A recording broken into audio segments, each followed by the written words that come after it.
Hey there! Welcome to another 50 Express tutorial.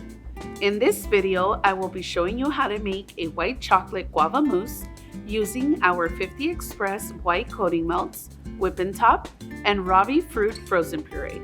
Put on your aprons and let's get started! To make a white chocolate guava mousse, we're going to start by making a white chocolate guava ganache.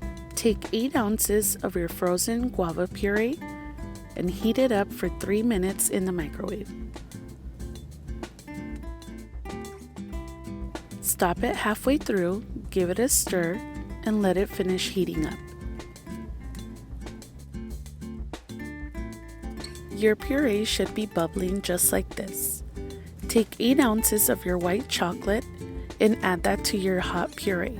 Using a spoon, give it a stir until the chocolate melts completely. Take a whisk and smooth out your ganache. Set it aside and let it cool for 20 to 30 minutes. Pour your whipping top onto a bowl of a standard mixer. Measure out about 8 ounces.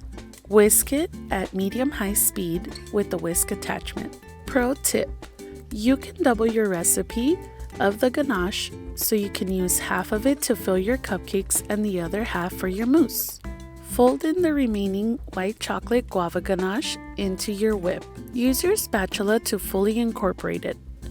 If the mousse is a little bit soft, you can put it back in the mixer with the whisk attachment and get it to a medium peak.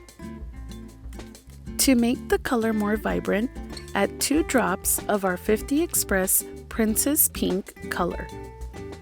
This white chocolate guava mousse holds up nicely with any piping tip.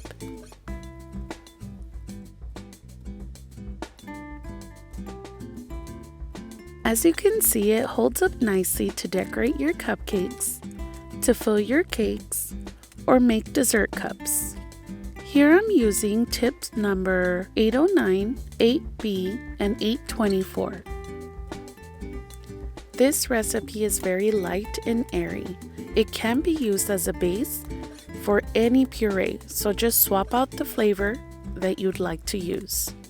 Thank you so much for watching this video. Try this recipe yourself and let us know what you think. For more 50 Express videos, please subscribe to our YouTube channel. To find these items at a retailer near you, go to 50expressonline.com. See you next time.